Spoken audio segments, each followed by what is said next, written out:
Well, hello everybody, it's your old pal Eddie Stevens here from Pico Rivera, California. That's just east of East LA for all you non-California knowers. And it's my first video in a while because I got the first piece of new gear in a while. And here it is. I've been waiting about a month for this. Thank you to my friend Alex Drizos from the Kelly Ray Band and also sound engineer at Disneyland, Anaheim, California, USA for suggesting this bass to me.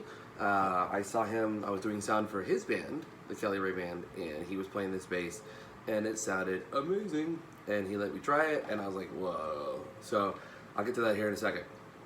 This is the Harley Benton 85A which if you look at it, looks like the old Stingrays with the two humbuckers on it. Got the same kind of pick guard, same style bridge, body, all that fun stuff.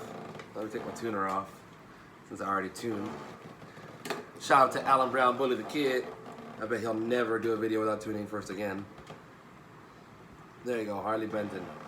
So, if you don't know about Harley Benton is the in-house brand for Thomann out in Germany. And because they're the house brand, as we all know with any house brand, it's usually cheaper in price. And so I'm going to go through some of the stuff before I tell you how much this was. Because this was, another one was ridiculous. How do they do that? So cheap kind of vibes. Cool. So you got basswood body, flame maple top, maple fingerboard neck. Now this is a D-shaped neck, so it's real bulky in your hand. And some guys dig that. And I was watching another guy talking about this bass on another video, and he said that that's cool in a way because it forces you to play less because it's not as fast of a neck. So if you don't care about whether a neck is fast or not, you're just a meat and potatoes kind of guy, this is right up your alley. And if you want to be, I didn't find it in the few minutes that I played it to be too slow, perhaps. But it's definitely not one of those flat Ken Smith necks where you're just like, you know. So that's that vibe. The tuners are real good, real good quality. Open gear. They felt really strong when I was tuning up. It's cool there. This is a honker. This is quite a heavy bass. Heavier than I remembered anyway. 6 bolts to connect the neck to the body. So that, man, if that ain't a secure connection, I don't know what the heck is. Single 9-volt battery compartment. Really easy to pop in and out the battery. Super, super easy. No little like, you gotta push the thing on. You just pop this in the little slot, close it up, done. That covers your electronics, of course. Sunburst color. And these are the Roswell pickups, which are their stock pickups that they make and put on, which is cool with me. I've never worked with them. Bridge is super mass. I mean, that thing is like super solid, that bridge. Good stuff. Talk about controls. You got 4 knobs here. You got volume, duh. And then their website is gonna say bass, mid, treble, but I have found it to be the opposite. It is treble, mid, bass, which is the way I prefer it to be anyway. So volume, treble, mid, bass. Now, also really quickly, 24 frets. Dig that. Now that's gonna come into play later in this review. The money to this is your pickup selector. It's got the old school like Music Man style where you pick it, you know, you do it with a switch here. 5 position selector. So there's 5 different ways you can have, excuse me, I gotta kick this out of the way so I can see it. I had to write this down because it's not normal to me. So these positions, if you will, are variants between series and parallel. Okay? So if you're position 1, which is closest to the neck, now let's keep in mind really quickly, coil 1, 2, 3, 4, neck to bridge, okay? Position 1 is 1 and 2 series, so basically, you know, this pickup here. Position 2 is 2 and 4 series, so kind of like jazz bass, I would compare that positioning to. Position 3 is going to be 2 and 4 in parallel, as well as 1 and 3 in parallel. So to me, that just means everything's on, have at it. Position 4 is just coils number 4, so just like bridge sound all the way back here. And position 5, now this is the weird one. On the website it says Spoolen 3 and 4 series. So it's this pickup here. Spoolen, I looked up a definition in a Google Translate and it means to wash or to wash it up. I don't know what the hell that means or why they would put that word, but I don't speak German, so whatevs. So to me, fifth position is just this whole pickup back here. Okay, so I'm going to play a little bit. I'm running it through my Gensman's 6.0, Shuttle 6.0, and my Schroeder Mini 12 Plus, which is a 12 and a horn. Good old faithful. Still even have the tags on it. That's how new this is. I just pulled it out of the box, just picked it up. I'm going to start in position 1, which is 1 and 2 series.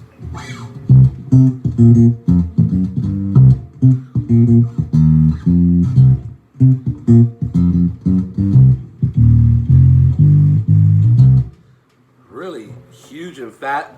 Almost, I would say, a little muddy.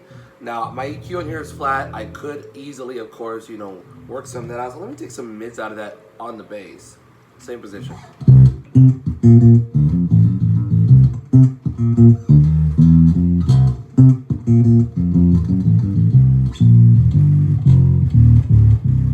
So that helped a lot. But this is a very ballsy pre in here. This is probably one of the more ballsier preamps I've ever dealt with. Okay? Second position is 2 and 4, the jazz bass kind of setup. Flat again.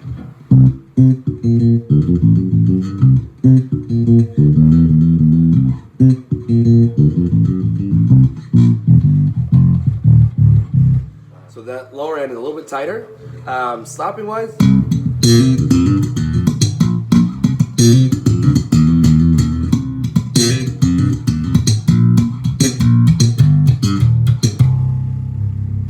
now I'm going to pause here for a second. Remember when I talked about the 24 frets is going to come into play later? This is where it's going to come into play. For the slappers, I'm generally thumbing up here, plugging with my middle finger, but like right here, this pickup, you're on that when you're doing it, okay? So this may not be a slap happy bass. This could be more straight up finger or pick style bass. Obviously I just slapped, so it's not like it's impossible, but it feels weird because you're hitting the pickup as you're pulling away. You're like, oh, your finger feels like, oh, what the hell is that? What's in my way? So that's what's going on with that. It's cool to have those frets, but it gets in the way of slapping. So if you're a slap happy guy, this could bother you, just to tell you. Position 3, now this is 2-4 parallel and 1-3 parallel. So all on, I would imagine that means.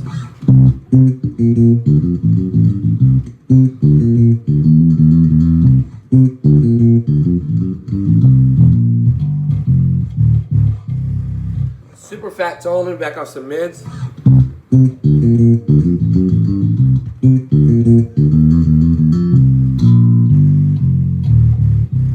Again, that helps, but there's a lot of low end on this. Yeah, slapping on that. That's a nice full slap sound. I do like that.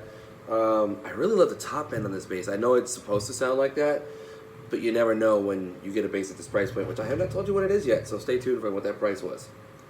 Position 4, just the rear pulls here. We'll do all back to flat finger.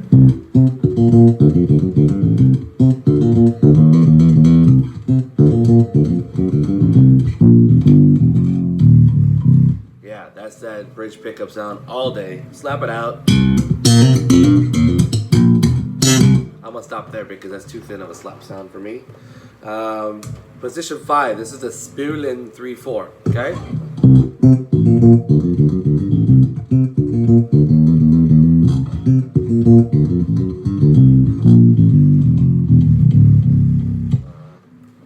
That's a good sound right there. I dig that one. Back off some mids a little bit.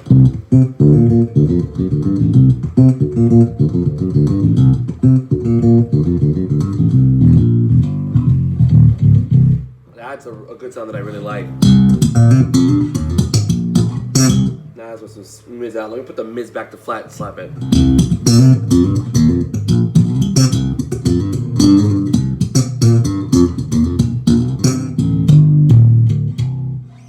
That's a cool sound. I dig that one a lot. Looks like they put Diodarios on this to start. The gauges are 45 to 130. For those of you that are curious, which is a little thicker than I'm used to. I usually do 40 to 120. So this will be interesting if I decide to leave it with this and continue to buy those gauges or readjust to the 40 to 120. A lot of beef on this. I didn't really mess with the EQ too much outside of the mids. Let me go to position 2, which is 2 and 4. Add treble. Pick that back. back off some treble. Yeah, that really does a lot. I'm gonna add some bass. Whoosh.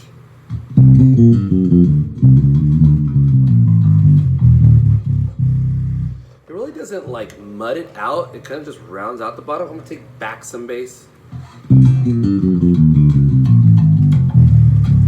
That's too thin. I would never, and you've seen me say that in my other videos, don't ever roll back the bass on the bass because you're a bass player. You want a thin sound like that, play guitar. There, I said it. I know y'all thinking it. Okay? So I'll go back to spooling 3 and 4, which is position 5.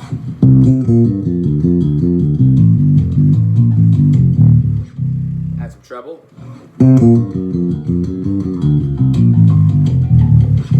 Slap it. That'll bite your head off. Take some treble back.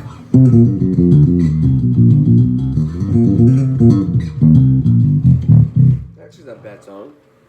Add some bass. Pray for me. Yeah, it's too much. I'll do it again for the sake of doing it. Back off some bass.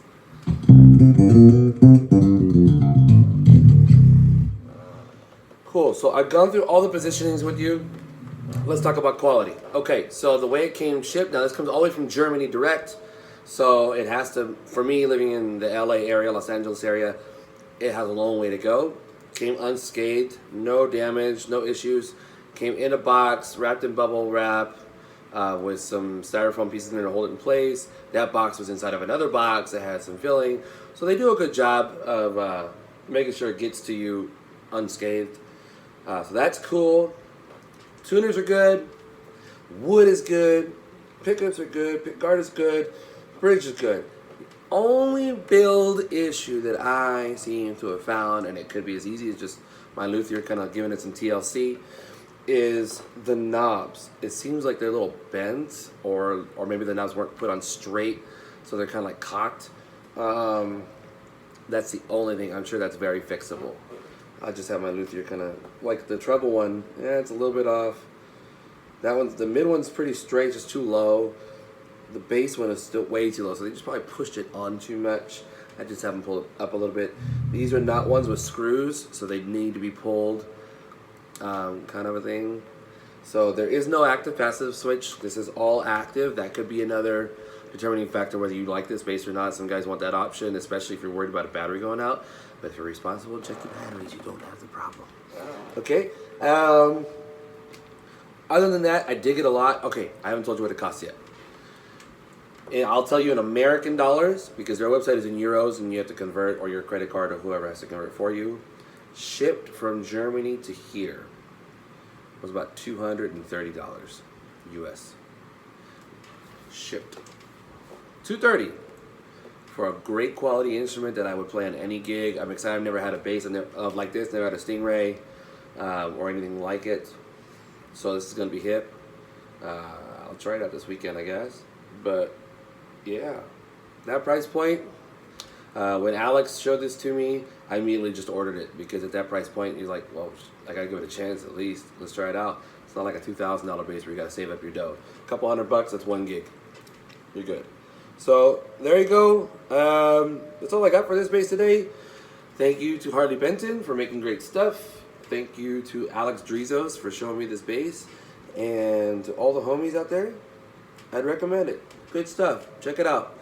EddieStevensMusic.com. That's Eddie, S-T-E-P-H-E-N-S, music.com. You can do the like and subscribe stuff. I'm not here for that. I'm here for you guys to give you practical reviews. All right. Sayonara. Arrivederci. Nos vemos. We'll see you guys later.